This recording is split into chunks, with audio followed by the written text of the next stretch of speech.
Մինչ շատերի համար օրը դեռ չի սկսվել, այստեղ արդեն պատրաստվում են այն աղանդերները, որոնք ժամեր անց կհայտնվեն հյուրերի սեղաններին։ Վաղ առավոտյան խոհանոցում լսվում է հարիչի ձայնը։ Վառարաններն աշխատում են, իսկ օդը լցված է թարմ աղանդերի, շոկոլադի եւ մրգային միջուկների բույրերով։ Շեֆ հրուշակագործի օրը սկսվում է առավոտյան շատ վաղ եւ երևի թե չի վերջանում։ Արդեն տարիներ շարունակ կյանքի այս ռիթմով է ապրում Անահիտ Միքայելյանը, ով Երեմյան ընկերությունների խմբի շեֆ հրուշակագործն է։ Քանի դեռ մարդիկ քնած են եւ քաղաքը քնած է, մենք արդեն աշխատում ենք, քանի որ մարդկանց պետք է դիմավորեն թարմ թխված հացը, կրուասանները եւ թարմ աղանդերը։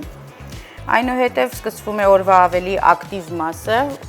երբ սկսվում են համտեսումներ, փորձարկումներ, քննարկումներ եւ գալիս է այն հավերժական հարցը, թե ով է այս կրեմը համտեսել։ Այստեղ ամեն ինչը սկսվում է ճշգրտությունից։ Ընդամենը մի քանի գրամով ավելի կամ պակաս բաղադրիչը կարող է փոխել աղանդերի ամբողջ համը, սակայն հրուշակագործի աշխատանքը միայն բաղադրատոմսերին հետևելը չէ։ Դա մասնագիտություն է, որը փոխանցում է հաճելի զգացողություններ, եւ այսօր Երեմյան ընկերությունների խմբի ռեստորաններում ներկայացված են 200-ից ավելի աղանդեր, շոկոլադ եւ թարմ պաղպաղակ։ Բոլորը կարծում են, թե շեֆ հրուշակագործը ամբողջ օրվա ընթացքում քաղցր է ուտում, բայց ցավոք այդպես չէ, ամբողջ օրվա ընթացքում ուղղակի մտածում ես, որ դեռ նոր ստեղծած աղանդերը ինչու այդքան կատարյալ չէ եւ ինչ լուծումներ պետք է գտնել այն կատարյալ դարձնելու համար։ Անահիտի ճանապարհը Երեմյան ընկերությունների խմբում սկսվել է 2017 թվականին, երբ բացվեց Չերեփ ռեստորանը։ Այդ ժամանակ ձևավորվեց նաև առաջին հրուշակարանը, որն այսօր վերածվել է մեծ թիմի, սեփական ձեռագրով, փորձով եւ միասնական արժեքներով։ Հետ նայելով ես հասկանում եմ, որ իմ ամենամեծ ձեռքբերումը եղել է ոչ միայն սովորելու եւ ստեղծագործելու հնարավորությունը, այլ իմ հմտությունները մասնագիտական զարգացնելը եւ այդ ամբողջ գիտելիքները իմ թիմին փոխանցելը։ Եվ այս տարիների ընթացքում մենք միասին շատ պրոյեկտներ, նախագծեր ենք իրականացնել եւ ես շատ ուրախ եմ, որ շարունակում եմ մնալ այդ ճանապարհի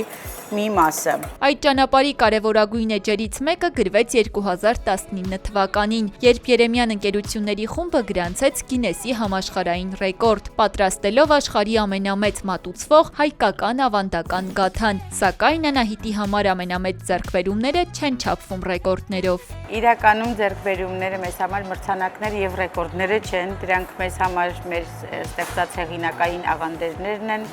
պաղպաղակները, շոկոլադները, որոնք ստեղծվում են երկար ստեղծագործ աշխատանքի արդյունքում։ Եվ ամենակարևոր բանն էլ մեզ համար մեր հյուրերի գոհունակությունը եւ վստահությունն է, որն էլ մեզ ոգևորում է շարունակապես զարգանալ եւ ստեղծել նորը։ Հրուշակագործությունն Անահիտի համար ստեղծարարության եւ կարգապահության միաձուլումն է։ Ոգեշնչումը կարևոր է, բայց այն արժեք է ստանում միայն գիտելիքի, փորձի եւ յուրաքանչյուր մանրուքի նկատմամբ ուշադրության հետ համադրվելիս։ Ամենակարևոր հատկանիշը, որ տարբերակում է Երեմյան ընկերության աղանդերները, դա նախ եւ առաջ որակն է, որը որ ընկած է Երեմյան ընկերության բոլոր ոլորտների եւ աշխատանքների հիմքում։ Հրուշակարանի աշխատանքի մեջ նույնպես կարևորը որակն է, որակյալ աշխատանքը, բարձրորակ բաղադրիչների կիրառումը եւ բարձրակարգ սարքավորումների օգտագործումը։ Եվ ամենակարևոր բանը դա համն է, որի հետևից մեր հյուրերը միշտ վերադառնում են մեզ մոտ։ Թե որտեղից է գալիս անընդհատ նորը ստեղծելու ցանկությունը, Երեմյան ընկերությունների խմբի շեֆ հրուշակագործը երկար չի մտածում։ Ասում է, առաջին աղբյուրը մասնագիտության հանդեպ սերն է, երբ ամեն օր փորձում ես ավելի լավը լինել, քան երեք, բայց ոգեշնչումը հաճախ գալիս է նաև ամենաանսպասելիից։ Բնականաբար ոգեշնչում են ճանապարհորդությունները, նոր մշակույթները, հետաքրքիր մարդկանց հետ շփումները եւ նույնիսկ մեկ բաժակ սուրճը, հին հացատան բույրը կամ որևէ շուկայի գունեղ երանգները կարող են որևէ նոր աղանդերի սկիզբ դառնալ։ Եվ եթե ավելի անկեղծ պատասխանեմ, շատ հաճախ իրական ոգեշնչումը գալիս է այն ժամանակ, երբ չես ուզում աշխատանքի մասին մտածել, հենց այդ ժամանակ։ Հարցին, ինչպիսին է կյանքը հրուշակագործությունից դուրս, կես կատակ, կես լուրջ պատասխանում է։